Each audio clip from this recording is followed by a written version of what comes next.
particularly like residential. I think residential is also potentially very strong in Warsaw, which is still a very overcrowded city statistically. So Warsaw and southeastern Europe, I think residential. In terms of commercial real estate, I think retail parks in southeastern Europe are completely undeveloped. In Damien's slide, we saw that the retail was about the European average, but that was shopping malls. But if you were to produce the same graph for retail parks, you would find that it's way below where it should be. You're looking at the poorest parts of the EU, and therefore retail parks are much more efficient conduit for marketing product than in expensive shopping malls.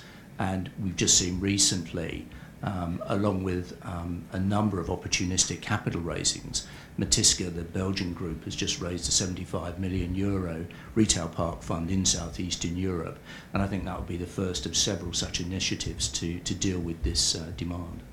We've been investing in office, retail and logistics.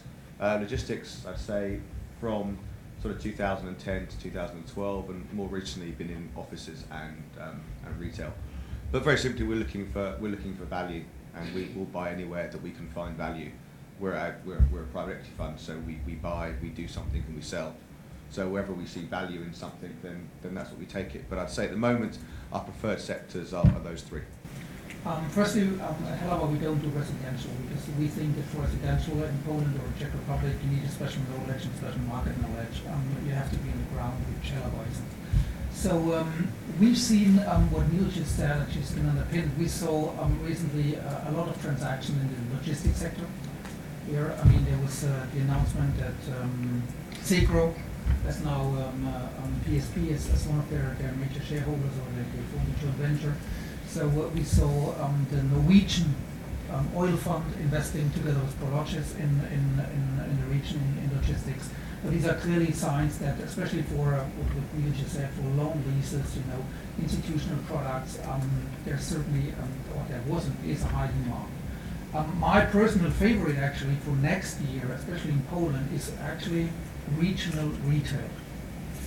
And regional retail, why is it? Because firstly, we have already a significant exposure for logistics in Poland.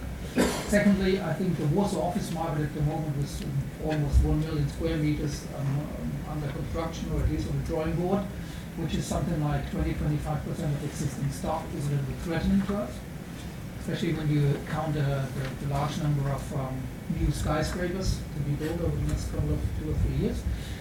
So that we personally decided we should more look into regional retail, which is not only the real big cities. It should be cities, let's say, between 100 and 200,000, 250,000 inhabitants. But here only we will concentrate on dominating schemes, so the first or the second best schemes in this region.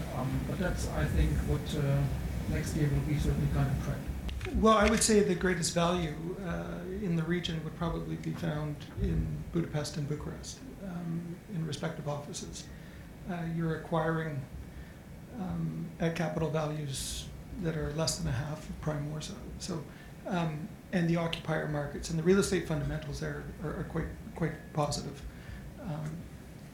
So, I do wish that I had a dozen Warsaw city center new office buildings single let on long-term leases, because there's demand there for it. Capital values in Warsaw, I think we'll see a sub 6% trade this year, and we're seeing a new benchmark yield set with Silesia City Center in retail, and obviously with the sale of the H&M distribution center, we saw a new post-crisis benchmark in logistics. So Poland has got the attraction and liquidity. I would say we will see more liquidity in the secondary cities, Krakow, Wrocław. We signed a deal on Friday in Wrocław. So there's going to be more and more market activity in those secondary cities, which, I think are legitimate investment destinations, much like secondary cities in Germany. But capital cities tend to be the focus. So when Hungary and Romania in particular open back up, those holding these core assets that they've bought at near replacement value will be rewarded. I'm quite convinced.